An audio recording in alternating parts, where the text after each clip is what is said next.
Game 1 of the Western Conference Finals. Major League Baseball, Dodgers blank the Rockies. Get a load of this line score. The Dodgers get the win. 1 run on 3 hits, no errors. The Rockies in losing, no runs, 3 hits, no errors. Kenley Jansen the save for the Dodgers. Rangers over the Indians 5-1. Mariners shut out the Red Sox 5-0. Number 5 shutouts in Major League Baseball today. White Sox lead the Athletics 7-3 in the 9th. Nationals hammering the Padres 10-3 in the 8th. Bryce Harper of Washington has 3 hits, a single, a triple, and his 14th home run. He's driven in 4. He's been on base 14 of his last 18 at-bats. He's hot. Giants over the Reds 9-8. Final score there. Early finals, Braves beat the Marlins 6-0 in Miami. Shelby Miller, a 2-hitter for Atlanta. He threw 94 pitches, went a complete 9 innings, 1 walk, 4 strikeouts, and the shutout. Lost the no-hitter with 2 outs in the 9th inning. After the game, the Marlins fired manager Mike Redmond. I'm Jeff Nathanson, NBC Sports Radio, and the NBC Sports Radio mobile app. Kcaa Loma Linda. From the Kcaa Weather Center, I'm Dave Mers. This afternoon, clouds, sunshine, dry, 72. Into your evening, cloudy, breezy for a time, patchy fog by morning, 53. By tomorrow, patchy fog early, then some sun by midday, 68. Monday evening, increasing clouds, 52. Tuesday, clouds and fog early, then sun, the high 70. That's your weather forecast for this hour from the station that leaves no listener behind, NBC News Radio, AM 1050 KCAA. Discover the wonders from the land down under at the Australian Outback San Diego Zoo's latest exhibit. Here you'll encounter wombats, wallabies, kookaburras, cockatoos, and koalas. You'll be at eye level with 7 different marsupials, and you may even encounter koala joeys on their moms' backs. San Diego Zoo's Australian Outback is also home to 25 colorful bird species. Watch these beautiful creatures in the land down under. The new Australian Outback at San Diego Zoo. For more information, go to SanDiegoZoo.org. This is KCAA. Welcome to Isla Earth. Golf balls away, my boys, golf balls away. For sailors at sea, seems there's nothing more relaxing than hitting a few golf balls off the deck of a ship. And the same can be said for vacationers on a cruise. It's a great way to keep your swing in shape while at sea. But in 1991, the practice was outlawed. The reason? Plastic from ships, including golf balls, was showing up everywhere, damaging marine habitats and wildlife. A few years later, Todd Baker found himself in a Target store, bouncing rawhide dog chew toys off the floor. Then, inspiration struck. Why not make an eco-friendly golf ball out of the same stuff? So he took his idea and a couple of the doggy toys to a manufacturer. 2 years and a lot of tests later, he had his golf ball. Both the Environmental Protection Agency and the Coast Guard have tested and approved Todd's golf ball. Within 96 hours of hitting the water, these eco-friendly golf balls are nothing more than fish food. Microorganisms turn whatever's left into oxygen and water. So, seagoers can now return topside and sink a few into the deep blue. 4! Learn more at islaearth.org. Isla Earth is produced by the Catalina Island Conservancy through its Fund for a Sustainable Planet, because Earth is an island. 1050 AM. Don't forget that number. And for you young people who got here by accidentally fat-fingering your FM band selector, we're an AM radio station, and AM refers to more than just the time of day.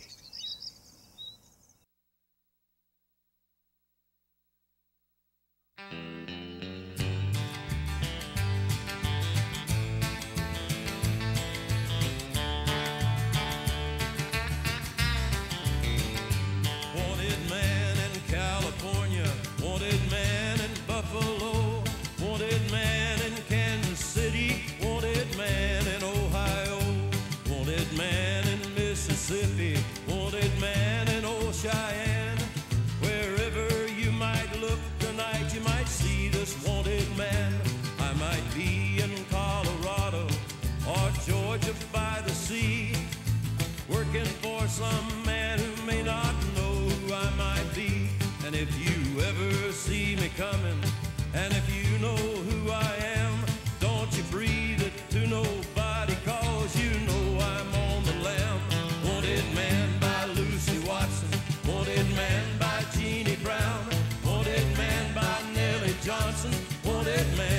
this next town. Well, I've had all that I've wanted, of a lot of things I've had, and a lot more than I needed, of some things that turned out bad.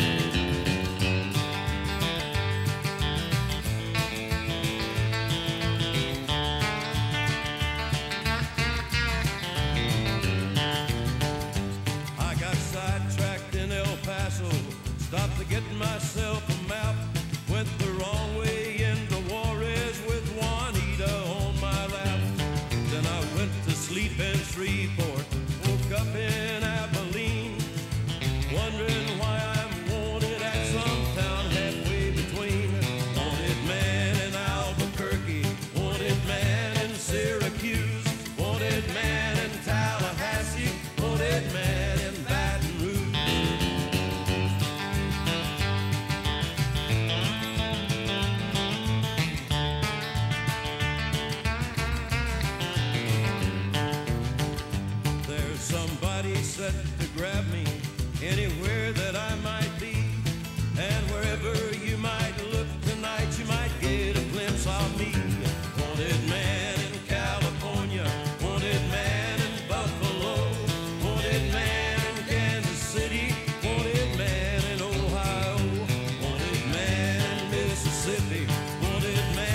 Hey people, this is Robert Porter. Welcome to the I Love San Bernardino radio show on station CNBC KCAA 1050 AM, www.kcaaradio.com, part of the Danny Alcarez and Angel Baby Sunday block. Every Sunday from 4 to 9 p.m., a place where we can all learn together.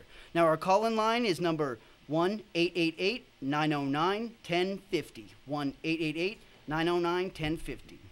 City events to remember. San Bernardino City Council meeting tomorrow at 4 p.m. at City Hall. We need the public there tomorrow. They decide our future in San Bernardino. We need to share our input. Please attend. We need you there. Public can come in at 4 p.m. My second event, Food Flood at John's Burger, is tomorrow at 5 p.m., 1155 West 2nd Street, San Bernardino, California, 92410. Contact Jenica Billins or Generation Now for more information on Facebook.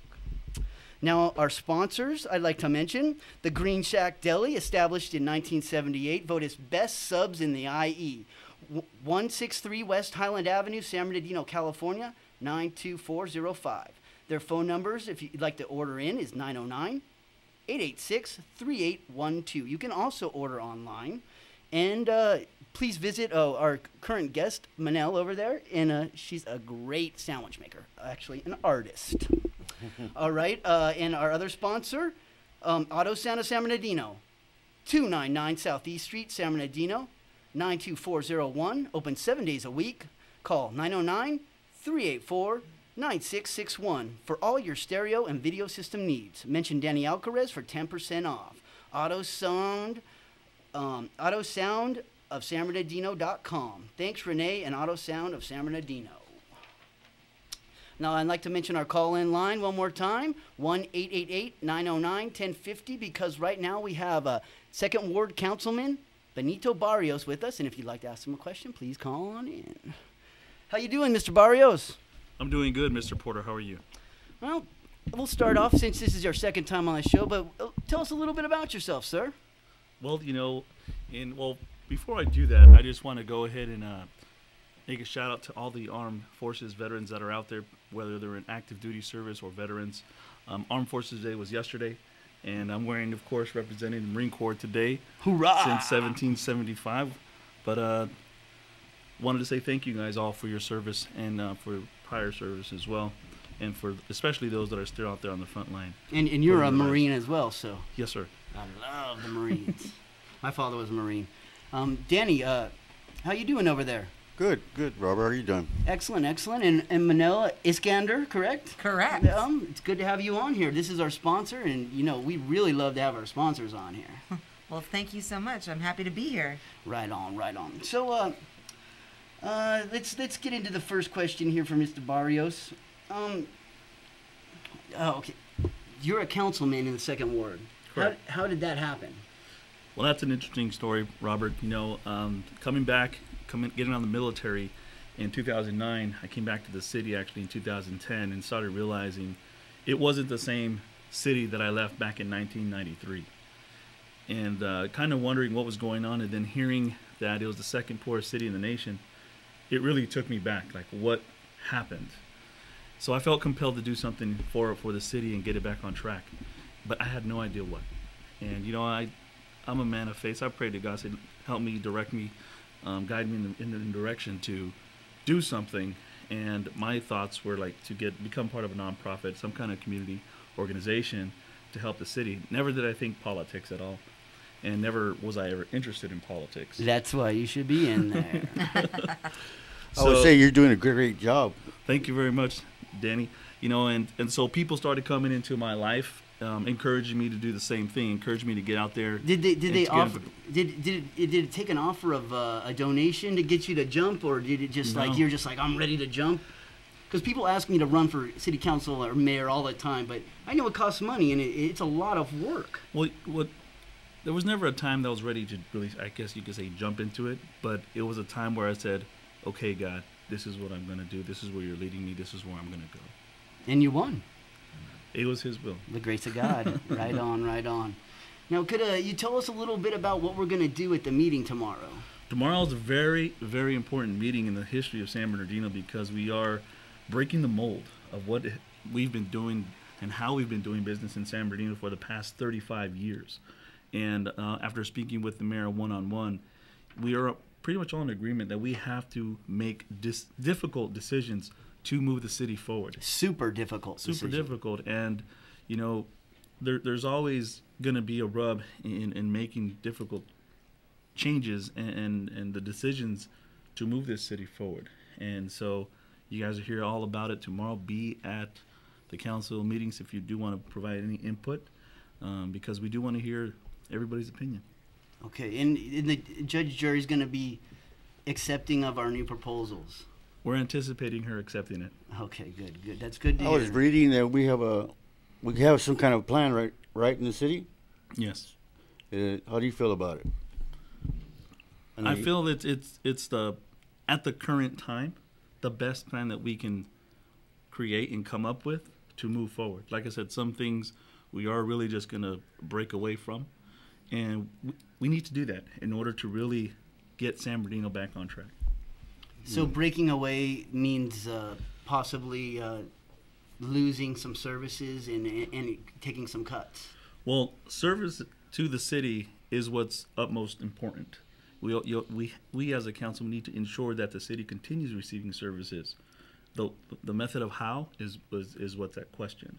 Mm-hmm. And now, are you guys going to be able to make this decision at the dais, or are consultants making the decisions for us? No, actually, the consultants have really been working a lot with us, and actually has spoke to all of us one-on-one to get our input personally on what we think, how we can improve it, what they wanted us to do, and how we solve things, so that there is not just this is the plan, accepted, and go ahead and go forward. We've been able to provide input, to provide our own opinions in what they were doing and what they were presenting. Do you feel like that they were taken with open arms, or? Yes, and with everything, with the tension that there is sometimes in creating these types of plans, like I said, we've come up with the best plan at this current time, with the resources and time that we have. The big thing is time, and yeah, because you have to present this plan in a few days, correct? Right, 2 weeks. I was just curious, what are some of the highlights that are going to be discussed? What do you think is going to happen? Can you give us a few ideas of what the public should expect if they showed up tomorrow? What they should expect is giving a broad picture of what's going to happen for the future of San Bernardino and how we're going to reconstruct the government and here locally. And like I said, there's some people may be opposed to it, and but I just personally want to let the public know and understand that these changes that we are making, they are necessary in order for our city to survive. But the public does eventually have to vote on this, correct? So none of these changes are law yet, right? No, they're not law yet. Okay. This is what's going to be proposed to the judge. Okay. It's our plan to change the city. Mm-hmm. So what snippets of the changes can you tell us about? Because I'm thinking if I were to show up and I had a slight idea of what might be great coming to the city, or even some negative things that might be taken away from the city, I'd be a lot more likely to want to come and join if I see some potential. That's a good question. Well, the biggest thing is how are we going to save money? What are we going to do to be able to pay back the creditors? And that plan is going to be explained. That's what's going to be presented. And how are we going to come up with those funds to pay our debt back? But at the same time, we're looking at a 20-year plan. We're not just looking short-term, what can we do now to get us out of the fire? We're looking at 20 years down the road, what are we going to do? How are we going to implement this plan? And what is going to be proposed is what's going to be explained tomorrow. Okay. Well, it's good. It's good that we're talking a little bit about this, and some of the questions are skewed away because we're gonna find out about them tomorrow. I hope in one of those ideas is San Bernardino will be more city friendly, business friendly. I mean, that has been a topic that has been discussed a few times, and we know that our process is difficult to deal with, and it's something that we need to change. The biggest problem we have is our budget, and that's where a lot of the focus in dealing with this plan of adjustment has been. So once this is kind of behind us, it's going to give the city time to really focus on all the small little ways we can improve the city, and that's one of the most important things. Yes, it is. We want to streamline now how we are business friendly, because we're about to rebuild San Bernardino, and we cannot have the same process we have currently to attract other businesses. They're going to see it, they're like, no way, I'm going to go to a different city. You guys are just way too complicated. City planning is very difficult. Right. Very difficult here. And I understand it. I have many friends who are business owners here in the city, and they have explained some of the processes they've had to go through in order just to get simple things done. So maybe we should have a community meeting like we did with the at the schools. What was it, like the community roundup, or I forget what they called it, roadshow. And maybe we could do like a business roadshow with just business owners, and something similar to that. In the second ward, IPS, Institute for Public Strategies, has come and attempted to gather business owners to talk about how to improve our community. How do we, for one, fight crime? How can we do that together? One of the most important things. Yes, especially in the second ward. And two, how do we improve business and work together as a whole? But a lot of times, schedules conflict. People can't make it to the meetings, and it's a little difficult to bring everybody together. So we may need to do some kind of conference call or online webinar to facilitate that. And I'm on board with that idea. I'd like it to be small business owners, not the big boys that are already part of the Chamber of Commerce. We're talking like the Green Shot. We're talking about people that are up and down Highland and Baseline. Yeah, like the taco shops. Right. The the mom and pop shops that don't have time to come to meetings but would like to have input. Excellent. Mom and pop businesses. I love those mom and pop businesses. I have a question about Arrowhead Springs. Now, I heard a little bit about something they might be building or looking for proposals. Have you heard anything about this? That's news to me, Robert. I haven't heard anything about that. Okay, good. But we'll keep that in mind, because that's never going to be an off topic on I Love San Bernardino, that's for sure. Now, what about our San Bernardino City Fire Department? What's the future for them? We'll see. That's one of the hot topics tomorrow. Is like, what are we going to do with our fire department? Is it possible to save them in any way, or is it definitely probably a lost cause? Well, save them in what sense? We're always going to have a fire department. We're going to need fire service. And the question is, how are we going to provide that, and what cost to the city? What's the most economical plan that makes sense for us in being in bankruptcy? Understand that it's almost like a business decision. If you got something that's costing you and really costing you a lot of dollars that you don't have, you got to reshape and rethink how you're going to facilitate that service. So that's exactly what's going on.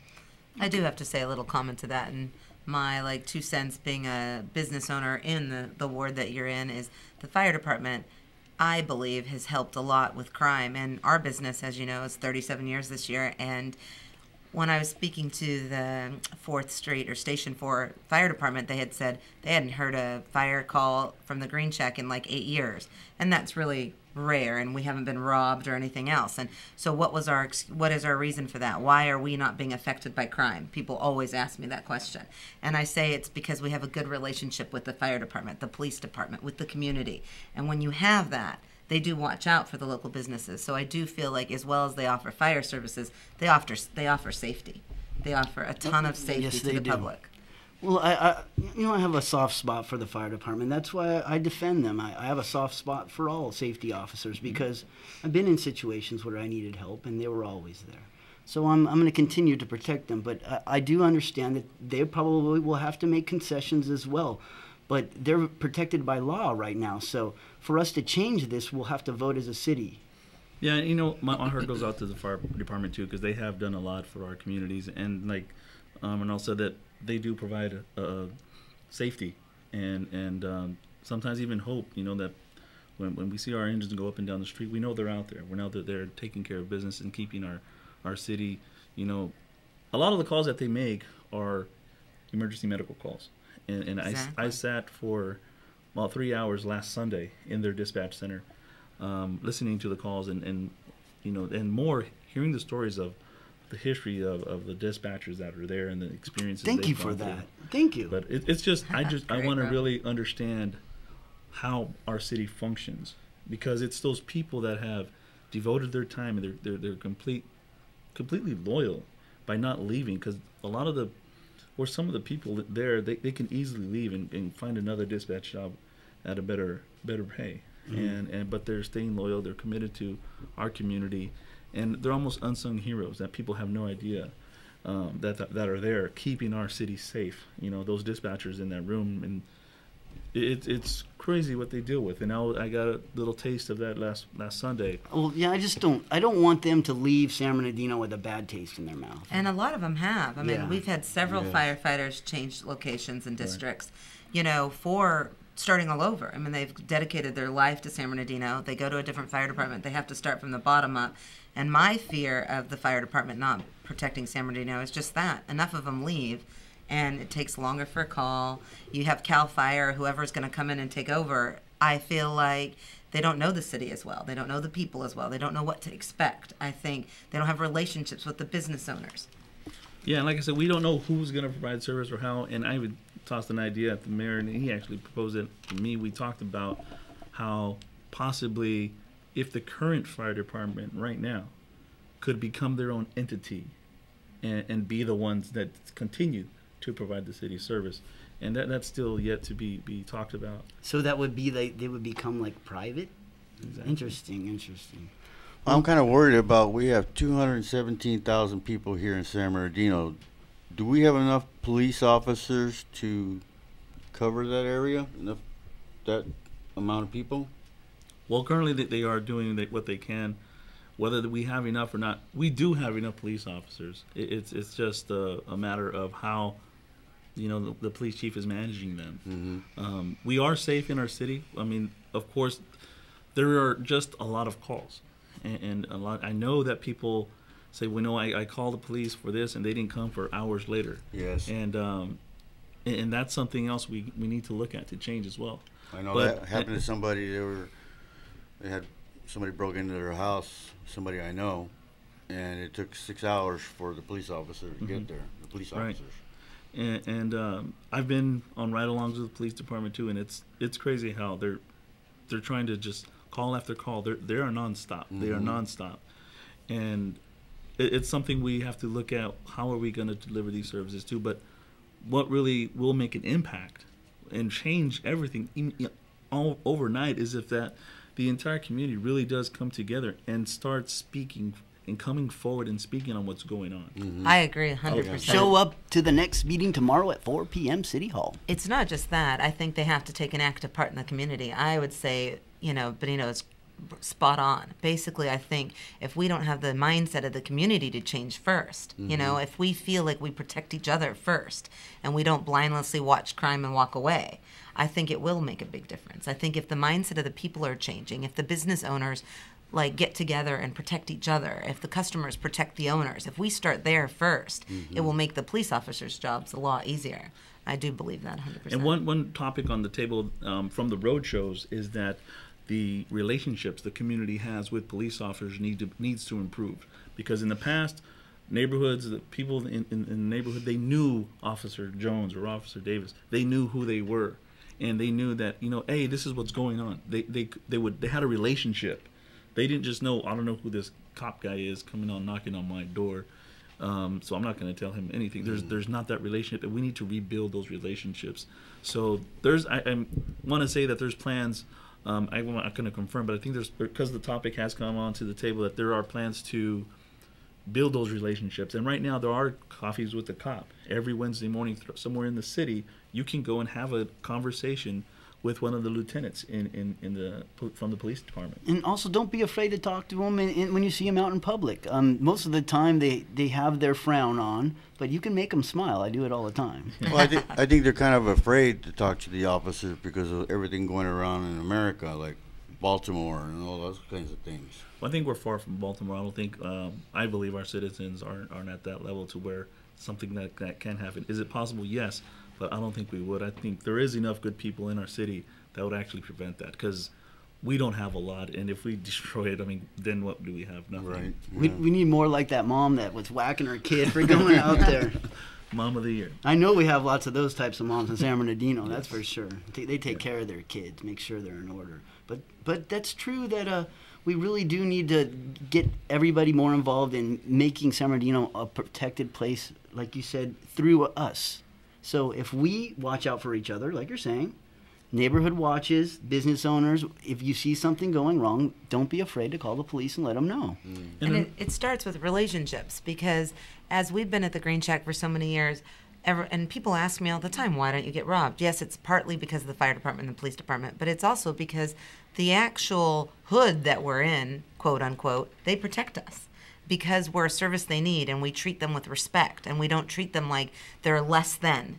I think that makes a huge thing. They're respected, they're valued, so then they protect the business owners. And I think if business owners in general could give a lot more respect to their customers and treat them as equals, then you'll see those people will step up and they will protect the businesses that are around them. That's a good one. Mr. Barrios, I have a question about our management for the city. Is it possible to revamp that? Because they took the dais and they said they wanted to start over, so we had a recall and we changed it up. But what we didn't really change too much was the inner workings actually inside City Hall. I think for a fresh start, we need new people in there, new blood, something new. And to do that, we have to kind of get the old people to move on somewhere else. I hate to say that they're not doing their job, but we are in bankruptcy. So is there any way that we can start over by maybe cleaning up the management in there and starting fresh? Well, I think we have a lot of great people right now working in City Hall. And, you know, it starts from the top. The leadership starts from the top, and it rolls downhill. Now, depending on what the leadership of the city is doing will dictate really how everybody works hand in hand. Whether they're good for the city or not, that can change. Because it all depends on the leadership that's provided for them to improve, or giving them an opportunity to improve, identifying issues and rectifying them. All of us, nobody is perfect. We all have flaws. And whether or not people are flawed in the city, we have what we have, and I think we just need to improve what we have. Because there's people that they have a history of the city, and once we lose them, it's gone. And I think that's valuable information that we need to hold on to as much as possible, but identify issues and problems that we've had from the past, maybe trends, and change that. That's what needs to change. I think it's up to us, to the voters, to put new people in there, how they feel, and do some research. Well, most of the city management's hired, so that's why I'm kind of getting into that. I mean, I keep hearing on the page, I Love San Bernardino Facebook group, that we're the consultants run our city, and you guys are just up there as mouthpieces. And I don't believe that, Mr. Barrios. You're a smart man, and you just said you went to the fire department dispatch and sat there, so you're doing this stuff. So why aren't we hearing that? Why are we hearing that the consultants are running everything? Well, because, it's easy to point that and make an argument against that, because there are times where I know, like, I'm not an expert in rebuilding a city. I'll tell you that right now. You want to know how to fire an M16? I'll show you how to fire an M16, and be really good at it. So, but if I don't know how to do something, I'm going to find somebody that does, and I'm going to listen to that person and make an opinion, as we do collectively, on whether that's a great idea for the city or not. Okay, so we're not going to need to hire a bunch more consultants to get a bunch more new ideas, right? No. Okay, well, and that could also be achieved by hiring new blood, just to let you guys know. How do you guys make a decision when, what do you call it, argument? But it's called debate in politics, right? But how do you guys make a decision on something here and then something there, and whatever the votes are, 3 to 4, and how do you guys come to agreement in the city council? When there's a hot topic on the dais, we're talking about it right there on the dais, and sometimes we speak directly to each other and say, "This is how I feel. I respectfully disagree with what you have to say, and this is why." And I can say from hearing what used to happen in the past to kind of seeing more professionalism on the dais. I mean, how other way would you want it? I mean, when there's disagreement, it should be done in a professional manner, which I've seen for the most part on the dais. There are times when some of my colleagues, they get flared up and they kind of get pretty direct, but yeah, that doesn't happen to you often, Mr. Barrios. You're pretty cool-headed up there. I like that. I like that. I pay attention. I pay attention. I listen to all our council people. I think you made him blush, Robert. Well, my thing is, in the beginning, Mr. Barrios didn't speak up that much at the dais. And first thing I did when I saw him is I told him that. And I see you speaking up a lot more. And we need that. We want to hear what you have to say. And for people to know, just like, I'm just learning what it is to be in politics. And a lot of times in the beginning of my first year, I didn't really speak up much because a lot of what was needed that to be said and what I needed to know was said. Mm-hmm. And I don't believe in talking just to talk and just to say, put my 2 cents and wasting time. If what's been said that I need to know, then that's all I need to know. Just like, but I am learning that people do want to know what I'm thinking. People are like, they do. They really do. Why is he so quiet? What is he thinking about? The quiet ones are the smart ones. And so I'm becoming more aware that people do want to know my thoughts and to get to know who I am. And but that's why I didn't speak a lot in the beginning, because I'm not just going to speak just to put 2 cents. Well, when you speak, it means something. Like at our nation's capital, where they legalized medical cannabis, and you mentioned that on the dais, on the record, and I thought that took a brave heart. I think Mr. Barrios was learning the whole thing. Right. Then he started talking. Right? Yeah, and there's something to be said for that, and I'm glad you explained that. Mm-hmm. So we understand that you were just learning. And it still is. I'm still in the learning process. I think we're all as we go through life, we're in a learning process. And if you stop learning, you stop living.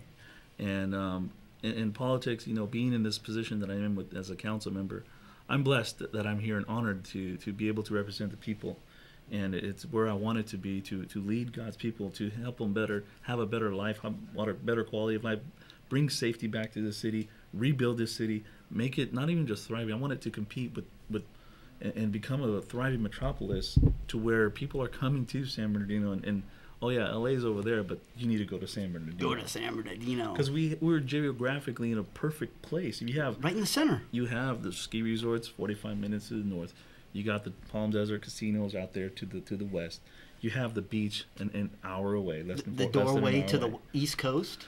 Right, and you have international airports throughout the Inland Empire, and it's just a great place to live. And I do see myself being here for many more years to come. I'm going to flip it up a little bit, Danny. Mr. Barrios, would you like to ask Manel a question from the Green Shack? Great. Put me on the spot, Robert. Go ahead. We're gonna get on in this. This is all about radio, right? What kind of question would you like to ask a small business owner? One question I want to ask is really, how many years have you invested into making your food? Because it is delicious. I thought you were going to ask me a political question. Okay. Well, I'm an avid cook, and I've always loved cooking, so that helps. And a lot of the recipes actually have been passed down from my family, and they've been there since 1982, cooking those. Even the store's been open since 78. The deli has been only open since 82. And I've just kind of vamped on a lot of them in the last couple of years and made them a little bit more high quality. I kind of feel like it doesn't matter where we're located. Everyone deserves high quality food and uniqueness in their food, and so. What do you put in your sandwiches? Because it seems like everyone's addicted to them. A lot of love, Robert. A lot of love. Well, I'm addicted to the love of Green Shack, that's for sure. I have 3 simple rules: good customer service, consistency, and good quality food, and you'll get people coming. Yeah, wonderful. Right on. Well, this is the end of the segment with Mr. Barrios. We're going to shoot to a song right now, and then we'll come back with Manel for the rest of the hour. Thank you very much. See you later, everybody.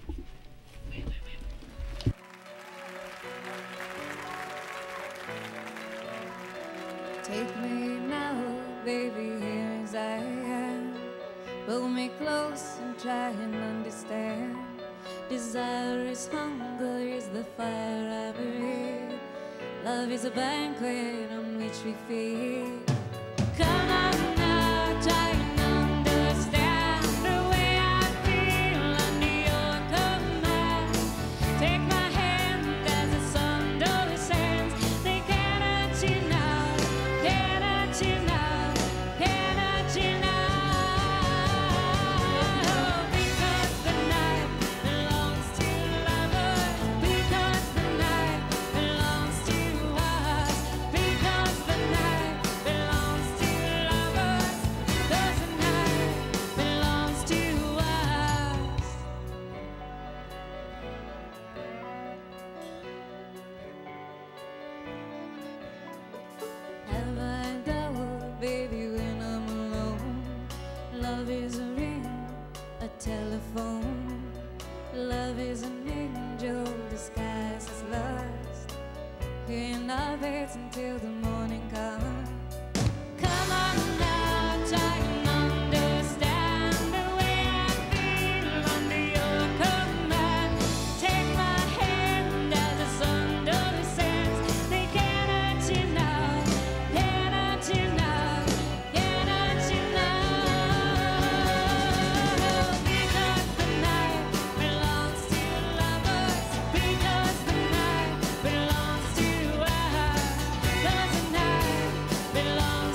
Where's my little headphones? Is this them? No. Yeah, that chair's right there. And we're back now with the I Love San Bernardino radio show. And we got Michelle Iskander, correct? Correct. And that name is from Greece, you said? I'm Greek and Egyptian. Greek and Egyptian. What a cool combination. Thanks. That's and Iskander or Iskander? It's Iskander, and it actually means Alexander. Like Alexander the Great. Exactly. Little bit of tidbit information. There you go. A little history there, huh? Right on. So tell us a little bit about the Green Shack. All right. The Green Shack was opened up in 1978. It was a second career for my parents. Both of them had former careers and left their careers, retired, and opened up the Green Shack. And it was started out as a liquor store, and they went ahead and expanded over time. Oh, yeah.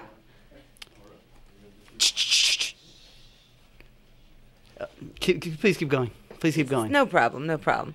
They expanded over time, and they went ahead and added different services over time. And how they did that was they kind of listened to the public, the community. So as needs came up in the community, they would offer those services. So it went from a liquor store to some small groceries to being able to do Western Union money orders, lottery. Then they went ahead and opened a utility payment center so that people could pay their bills. For a lot of people who needed to pay on the same day or didn't have bank accounts, you could go in and pay cash and get it credited right away.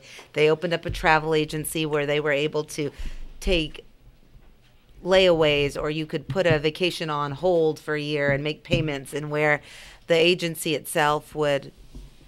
Still going. Yeah. Okay, sorry, I didn't know. I heard a blank space there. I had to catch myself. Okay, so where you could take payments, and so the agency would pay for the customer's vacation, and then you would make payments for people who weren't able to come up with the cash up front, because it is, a little bit impoverished area that we're in. So she's just started kind of creating the store to fit the community. And then she opened up a post office and offered, FedEx and UPS services, and it just started to grow one at a time. And then came the deli, and originally it was kind of a liquor store deli, had some good food, but over time we learned that if we just cut things fresh every day, offered fresh food every single day, nothing stored overnight, it would be catered to the public. And we do take EBT, and that helps a lot as well. And so the store was like a 20-year creation, really. It wasn't just the Green Shack today isn't what it was 20 years ago. Every year, every couple of years, new services are added to the Green Shack. And recently, we have just gotten DMV tag and title, for example. And we're hoping to do the live scan fingerprinting very soon. And so she just adds things that the community needs. So I need that done. What, are you going to do background checks too? Or? Exactly. So as customers come in and ask for things, they need computer services, they need email addresses, they need fax services. As they need it, we just start to create it, provide it. So we've become kind of your community service center, really. And then in that, somehow the food part grew, and now the food is at least 50% of the store. Yeah, I mean, I've eaten the sandwiches several times, and most of the time, gratis. Thank you very much. You're welcome, of course. My mom loves your food. Oh, man. And my niece yesterday, when she had a leftover sandwich that you bought for us. Thank you very much. You're welcome. And she wanted that over McDonald's. It was leftovers. And that says a lot. Thank you. Now, could I ask about your parents? Could you tell us a little bit about them? Sure. My mom is was psychology, and she worked for the Department of Corrections. And my father was the captain of the Department of Corrections. Mm-hmm. And when did they come here to San Bernardino? In 1977. Okay. So it's been a while. So they came right here and started up the store. Exactly. And they've built it over years, and they're both looking to retire. My father will be 85, May 28th of this month. Yeah, there you go. And so, they're looking to slow down, So I came in about a year and a half ago, almost 2 years ago now.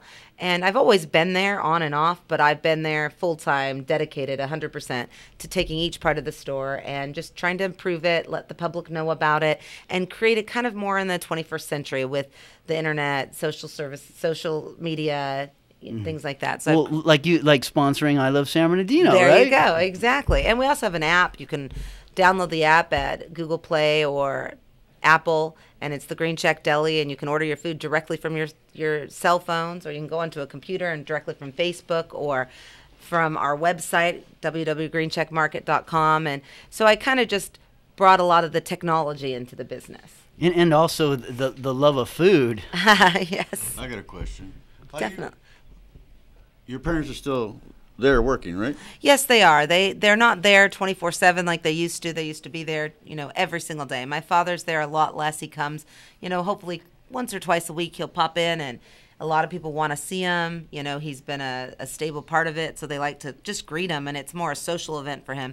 My mother still is active, although she's relinquishing a lot of the responsibilities. So do they know how to do the computer and technology, or are they old-fashioned? They are pretty skilled, I have to say. My That's mom good to hear. My mom wants to learn the latest every single time anything comes out. She wants to know how to operate it, and she learns it fairly quickly. So she's gotten pretty savvy, I'd have to say. So My mom's 82 and she runs my towing company. there you go. So you understand 100%. And she keeps Danny in line. Yeah. There you go. That's hard to do.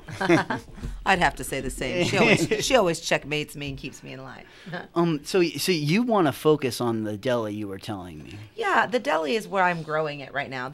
I have two areas I want to grow in the Green Check right now. The deli is foremost, and it's because I've done so many changes. We've remodeled it, and we've made it very efficient to be able to get a lot of people in and out. We've opened up our outdoor dining, and we're doing a lot more catering. And I'd like to see buildings like the courthouse or whatever, maybe every Monday, they get a standard order, for example, because they can't leave. I'd like to see people who can't leave their offices start to be able to somehow structure their lunches, where we either call them or get orders, because we have fresh food. It's healthy. It's not, fried or anything else like that. So I feel like it's a good alternative for healthy, fresh food, and it's a great lunch alternative that won't make you sluggish in the afternoon from work. So I'm really kind of concentrating on that, and to bring a lot of the people in the area. Some of them are afraid to come into our neighborhood, and it is a safe neighborhood. We haven't been robbed, and we have been very successful. And like I said earlier, the community really protects us, and they really make sure, and they will be the first to catch a criminal that's trying to steal, not our staff. Well, every time I go to the Green Shack, someone's coming out of there, and they look happy to me. So Great. I don't feel unsafe at all. Great. To be honest, the first time most of the times I went by Green Shack, I thought it was just a liquor store. So now that I know that there's good food there, I please end up going to the Green Shack. Thank you. Yeah, we also got voted best in the IE for our subs, 2014 and 2015. So Really? Yeah, so that's been kind of a nice thing. So we're expanding, and I think hopefully by the end of summer I will have an ice cream shop in there and some handmade chocolates and things like that. Wow. So we're going to add that, and How big is shakes. How big is your place? It's 4,000 square feet. You keep expanding and expanding. How do you do that? Well, basically, we kind of take every part of the store and make sure it's revenue earning. So it might not have a lot of space, but we think instead of putting offices or anything that's not going to generate something for the public, every single time there's an open spot, we think what could we put in there that would help the public. And so right now there's a spot back there that it's considered, quote unquote, my office. Mm-hmm. And I thought, I'm always with the public. I'm back there cooking, dealing with the customers. I don't need a desk. I hardly sit at one. So I'm willing to eliminate my desk and turn it into an ice cream malt shop. So there we go. Wow. So you utilize every space, square inch. Yeah, exactly. To make a business. Exactly. Wow, that's pretty good. So me and you have been working together on trying to get more people to come to the Green Shack through our sponsorship. Do you have any advice for people when it comes to this new contest you're going to have for them? Yes. Okay. So basically, starting June 1st, I am going to go live with a new contest, and it is going to be 20 riddles. And I'm going to post them on I Love San Bernardino, Remember When, and Urban Gardens, as well as my own Facebook and webpage. And I also will have a copy of it in the store. And you'll come in, and if you can solve the riddle, you'll come in and you'll have to make a purchase to be able to get your clue that you've solved the riddle. And once you've made it, your receipt will have clue 1 solved, for example. Once you've solved it, you keep that. And the first person that turns in 20 clues all solved to me will get a free 42-inch TV flat screen. And I'm doing that. I think it's an exciting prize, and I hope it motivates a lot of people, but mostly because I'd like to see people come in and see the different services and see what we have to offer, because I do believe 100%, no doubt in my mind, that we're good for the public. It isn't about generating revenue. It's about we are good for the public, and I believe that the citizens of this city should support the business owners of the city, and that will solve some of the things we discussed with Benito Barrios just not too long ago. If people are spending their money in the city, then they'll get the benefits of it, not just the That's store very owners. important, spend the money here. Yeah, and then if we give back, they'll know it isn't about greed. I'm not taking the money and running with it. I actually take the money and rebuild inside the store. So in the last year, I've taken no revenues from the deli. I've put it all back in, and I put it back in by either bonusing the girls who work there. Every month, whatever it's left over, I bonus the girls, or I do it in renovations or new ways to make it more efficient. Or advertising. Which I would like to give a little shout out to Robert and Danny here. Your advertising has done quite well for us, because what it's done is it's gotten the name out there, and it's gotten people aware that it isn't just a liquor store. And that was it. It wasn't about just, oh, go eat at the Green Shack. It's like, hey, this place has great food. And people then go in and talk about it and try it, and then they post it. So it isn't you telling them they have great food. It is the people that are on the page, I Love San Bernardino or Urban Gardens and Remember When, they're actually commenting and saying this place has got good food, and then they trust each other. So the advertising does really work, because if you have a good product, people will understand. Oh, it worked, huh? Yes, it's working good right now, but we're running up against the end of the break here. I'm so sorry. No worries. Thanks for having me so much. And thank you for coming on. And this is I Love San Bernardino signing out. Thank you very much for showing up. Thank you.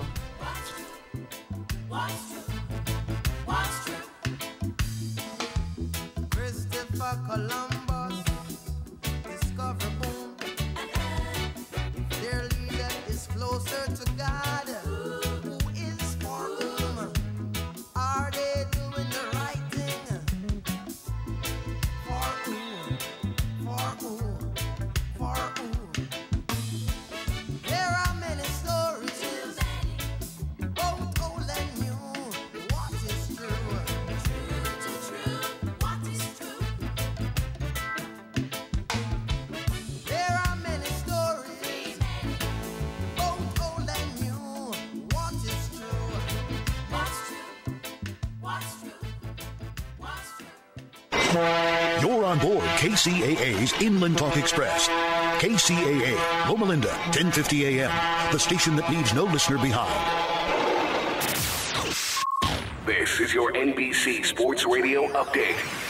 It's playoff time in the NBA. The Houston Rockets put an end to the LA Clippers season, 113-100 in Game 7 of the Western Conference Semis. James Harden, 31 points to lead the Rockets, and Chris Paul, the Clippers guard, says Harden was indeed the key.